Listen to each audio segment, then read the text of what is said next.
about Men's Rights Inc. Is that what it is? Yeah, I wanted it to be called Mr. Inc., and so I needed an MR phrase, so I took men's rights. But it was kind of a joke. It was a satire on Ms. It was, because to me, Ms. is an example of what feminism was doing wrong. That it was too knee jerk. It was too that men only have one title, so we should have one title. Let's create a new title, without really sitting down and thinking about why do we have titles? Do we need titles? You know, should we even have titles? Like, what's right for people? And by creating a brand new title that incorporates a gender into a person's name, I think that was the exact wrong message. You know, that what the equal rights movement should be saying is that gender is not really important. Rather than it's so important it should be incorporated into your name. It's, you know, it's like if we said, I know a good way to work towards ending racism. Let's incorporate race into people's names. Let's, you know, Shaq Black Man O'Neal, Kobe Black Man Bryant. That's the exact opposite of what you should be doing. And too much of feminism is just, if men have it, it must be good, and so we want it, instead of really thinking about what's best for people.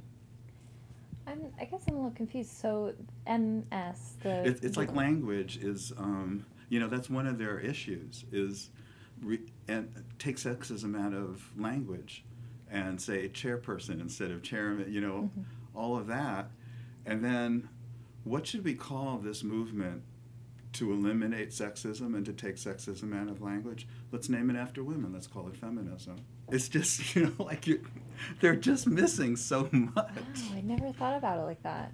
If feminism is really for equal rights of genders, to call it feminism, making it about women. Exactly. That's why I call myself an equalist. I don't call myself a masculist. A lot of men in the men's rights movement call themselves masculist. To me, that's just making the same mistake. An equalist. That's what you call yourself. So do you think feminism is... What are the issues with feminism? That's a good question, because the issues in feminism were defined in women's terms because men were left out of the discussion. Men were excluded from the discussion. Men who wanted to talk about it, like I did, were simply excluded. You have no right to talk. This is, you know, we're the ones who are going to control this. And so the first issue of feminism was to say, just because I'm a woman, maybe I don't want to spend my life raising children. You know, don't force me into that role against my will. End this pressure. And so they defined it that way and looked at men and said, well, you're not forced to raise children. You don't have any issue. But to me, the real definition of that issue is each of us has traditional sex roles. Don't force us to carry out those traditional sex roles. And for men, the traditional sex role was not raising children. For us, the traditional sex role was to be a provider, a protector, and to initiate relationships. And we do have issues. We're for, like, being a protector. If we're not willing to spend 2 years of our life being a protector, we're thrown in jail. That's what the draft is all about. You know, so imagine that the president said, the professional armed forces, you know, clearly can protect our country.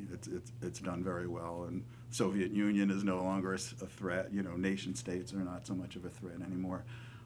So we can eliminate the draft, but what's really serious for our society is that children don't have adequate daycare. You know, there's a lot of working parents who can't afford good daycare or preschools. I want to set up a nationwide system of good daycare centers and preschools, free, available to, you know, and so the liberal mindset would say, this is fantastic. This is the best news. You're going to eliminate lower the military.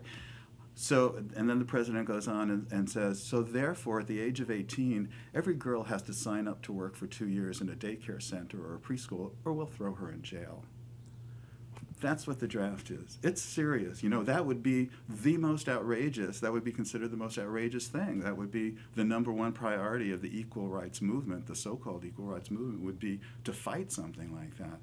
But people don't talk about the draft. You know, And that's just one issue. So I'll just give you a couple more examples because you asked what are the issues of feminism. The next issue is to say, now that I'm not forced to carry out my traditional sex role, I'm looking at the way the other gender is, getting power and getting fulfillment and getting their rewards, and it's through careers, and I want equal access to that. And we call it equal job opportunity.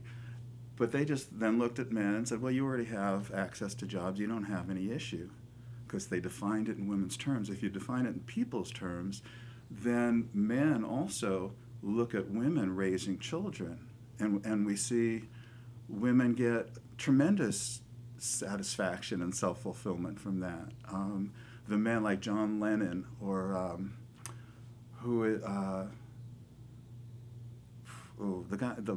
the Heat, Dwayne Wade, who fought for custody. He's saying he's more famous than you and I will ever be, more rich than you and I will ever be. But John Lennon also. They both said that raising their children was the most rewarding experience of their lives. So it's tremendously rewarding. It's tremendously powerful over the next generation, over your ex-spouse. So there's power, there's rewards, there's fulfillment. And men say, we want equal access to that. We call it joint custody. So joint custody is the equivalent to equal employment opportunity. But again, while the government has taken affirmative action to ease women into traditional male roles of power, like careers, the government takes affirmative opposition to the men who are trying to raise their children. They just add one more obstacle in our way with the custody system.